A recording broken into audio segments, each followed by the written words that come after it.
Puji Tuhan saudara, hari ini kita lanjutkan renungan kita di 2 Samuel pasal yang ke-14.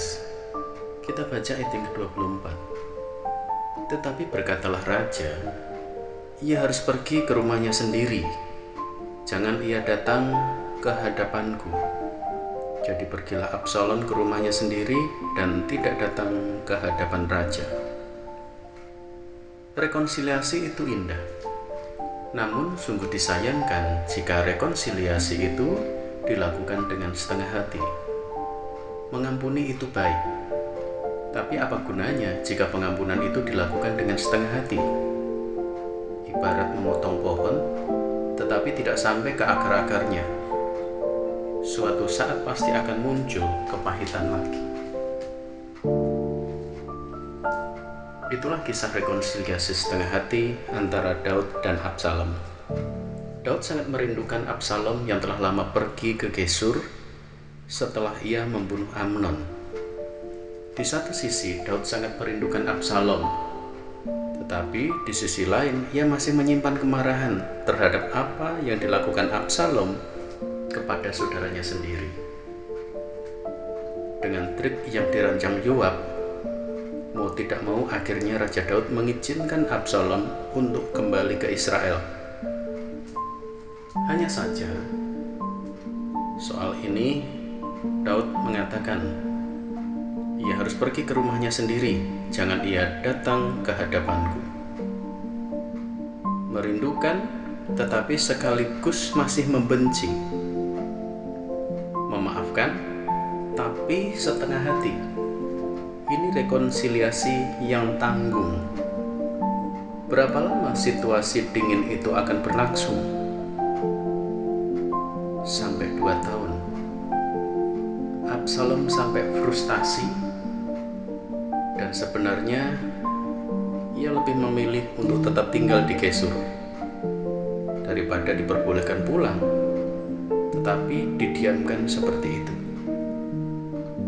Meskipun akhirnya Absalom diizinkan menghadap Raja Daud, tapi hal itu memunculkan benih kebencian dan akar kepahitan yang di kemudian hari membuahkan sebuah kudeta. Saudara, tidak jarang kita harus mengalami konflik atau gesekan. Dari situlah mulai muncul bibit-bibit kebencian atau akar kepahitan. Jika itu yang terjadi, solusi yang terbaik bagi kita adalah melakukan pemberesan atau rekonsiliasi. Belajar dari kisah Daud dan Absalom. Jangan sampai kita melakukan rekonsiliasi dengan setengah hati.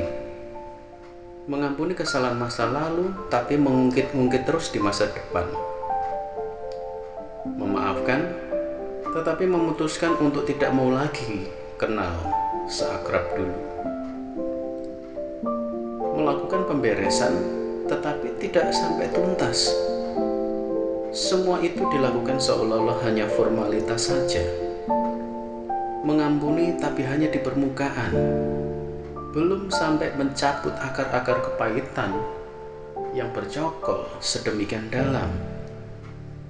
Pengampunan setengah hati seperti ini akan menumbuhkan kembali akar-akar kepahitan, dan akhirnya menjadi usaha yang sia-sia. Saudara dikasihi oleh Tuhan, ketika kita mengalami perlakuan yang tidak baik dari orang lain, bahkan mungkin dari orang terdekat, segeralah kita bereskan. Entah itu kesalahan dilakukan oleh orang lain maupun kesalahan kita lakukan sendiri. Mintalah kekuatan dari Tuhan, supaya Tuhan memberikan kita kesanggupan dan kuasa untuk bisa melepaskan pengampunan. Kita harus membereskan secara tuntas, baik mungkin kepada pasangan hidup kita, suami istri kita, apalagi kepada anak. Hubungan orang tua dengan anak, jangan sampai